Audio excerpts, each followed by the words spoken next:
Thames Tideway is one of London's biggest designing undertakings. As laborers dig another sewage burrow underneath the city, they have the chance to track down lengthy covered bits of history. Presently, one newfound skeleton is revealing insight into the people who lived and passed on chipping away of the stream many a long time back. The 500-year-old skeleton was found in the Thames, and its odd boots held a hint to the man's passing.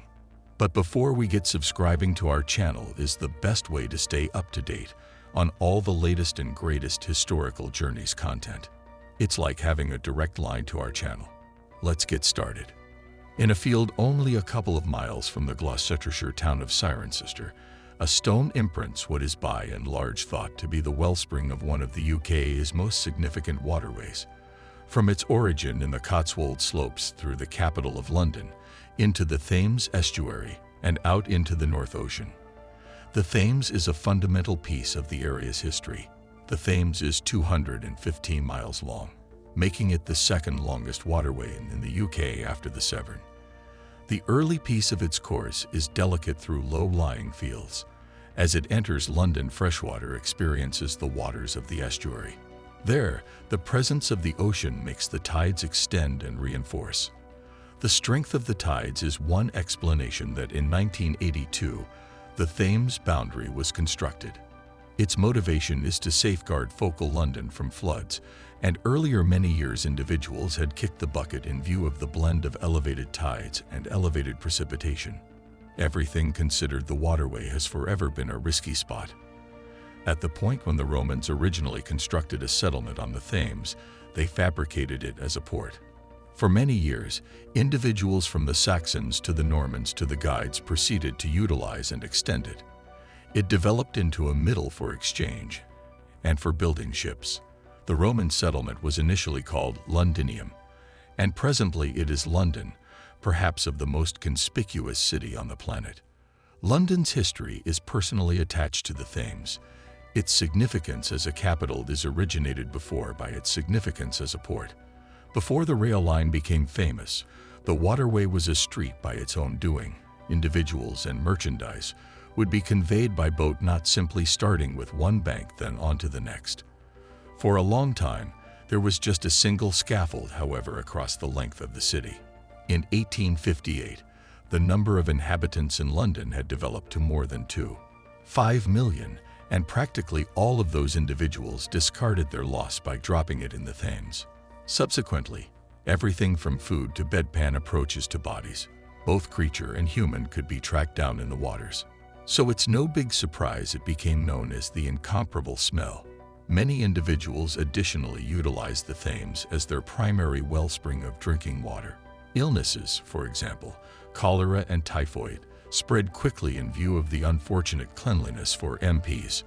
The odor in the place of centre was unendurable to the point that they suspended Parliament. Future state head Benjamin Disraeli tended to MPs by saying that honourable waterway, until recently connected with the most noblest accomplishments of our trade and the most lovely entries of our verse, has truly turned into a Stygian pool stinking with unspeakable and painful repulsions. That required just 18 days to discussion and pass a bill to fix the issue. The bill gave financing to the Metropolitan Leading Body of Works. It was by this implies given the position to start the significant designing task, one unparalleled by whatever other work 100 years. The man decided to lead the venture was Joseph Basil Stream, who planned London's very first sewer framework. It will be almost 16 miles in length and will assist with eliminating a large number of lots of waste that would somehow contaminate the waterway. It isn't the main goal to eliminate sewage. To be sure, the fashioners need to help London in whatever number ways as could reasonably be expected. This implies associating individuals and designing from the past to the present. From workmanship tasks to training programs, from aiding stream untamed life to human networks living and dealing with and around the waterway. The Thames Tideway has aggressive points. The Thames Tideway itself might be present day. However, the developers are additionally focusing on London's history to assist them with interfacing dropped it, to try not to additional clog and contamination on London's occupied streets. They expect to move however much material as could reasonably be expected by waterways similarly as in ages past. Archaeologists from Mola Headlands Foundation are only one of the gatherings assisting with the Thames Tideway. They represent considerable authority in the paleontology of metropolitan regions and assisting with building destinations. Their past work remembers the site of the Olympic Park for 2012, as well as a scope of significant streets and railroad lines. Archaeological relief is the most common way of limiting harm to significant authentic locales during development works. It guarantees generally huge structures and relics are recorded and, if conceivable, safeguarded. Mola started its association in the Thames Tideway project when it added to its natural effect appraisal explicitly in regards to the authentic climate. Through field and land studies, it found the huge archaeological locales along the proposed borough course and prompted on archaeological relief.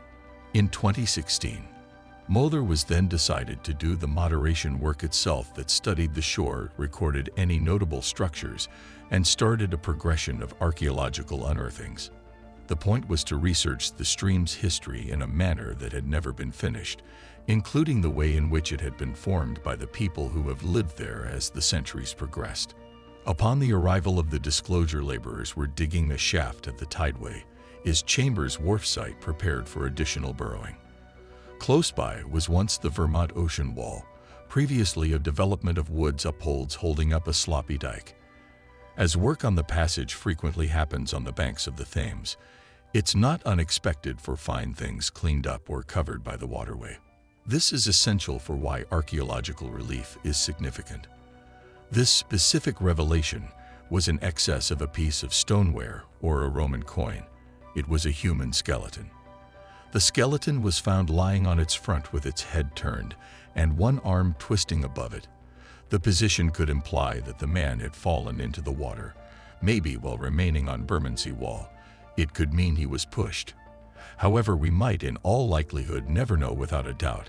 Assuming the mud caught him, it would have been challenging for him to get away from the tide before he suffocated. One thing the specialists really do settle on is that the man hadn't been officially covered. In the event that he had been, he wouldn't have been lying in a particularly unusual position.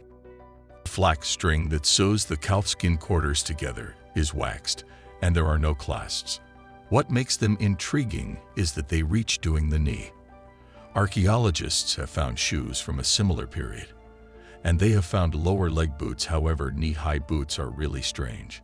Specialists know how interesting the boots are on the grounds that when you look at representations and enlightened original copies from many a long time back, you see barely any pictures of individuals wearing them. They imagine that this man might have worn his boots as servers like individuals wear Wellingtons today. This proposes he was associated with a marine calling of some sort. The boots are straightforward yet strong, so they were likely working boots for ordinary use. Plant lining in the base is likely generally utilized for warmth and solace while holding up in the stream's cold waters. The explanation that the archaeologists don't think it likely that he was covered in the boots is that such helpful footwear made of such significant calfskin would presumably have been exceptionally sought after. Another person would likely have guaranteed them for themselves, assuming they had seen a dead man wearing them. There is one spot the archaeologists know coachmen were wearing knee-high boots. From 1510–1515, the Tudor ruler Henry VIII significantly extended the English naval force. His number one of his new ships was one of the biggest, the Mary Rose. Sadly, she was moved onto her side by a weighty whirlwind dance, sank in 1545. In 1982, the last remaining parts of the Mary Rose were at last raised from the seabed. Among its many protected treasures was a copious stockpile of knee-high boots probably worn by mariners. This supports that the skeleton found at Vermont worked in around the water. This doesn't fundamentally imply that he was a mariner, different choices, or that he was an angler or a mud prowler. Mud storage spaces are individuals who go through their days swimming through the mud of the riverbank, looking for likely resources. Mudlarking truly became famous in the 19th 100 years, when scroungers would attempt to bring in cash off whatever they might find on the Thames. Is without a doubt Disclosures could go from old stone devices to Roman coins to 16th century earthenware to a 19th century latch. Obviously, there is likewise the gamble or rush that you could track down a skeleton. Indeed, even today, mudlarking is a well-known side interest around the Thames. The primary spotlight is at this point not on making a fortune, yet on tracking down curios of verifiable importance. All you really want is a grant from the Port of London Authority, a pail and scoop and garments including boots that can bear upping to the mud. Examination of the one who wore the boots himself comes from an osteologist or bowmaster. Her examination proposes that the man carried on with an actual existence.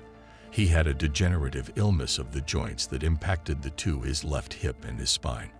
A few old wounds, including a recuperated broken nose, might have been from his life as a youngster. In the interim, there was proof of injury to his head. His teeth were additionally harmed. They showed grooves that might have been brought about by holding or pulling something in his teeth. That is all for today. I hope you enjoyed the video. Thanks for watching. See you in the next video.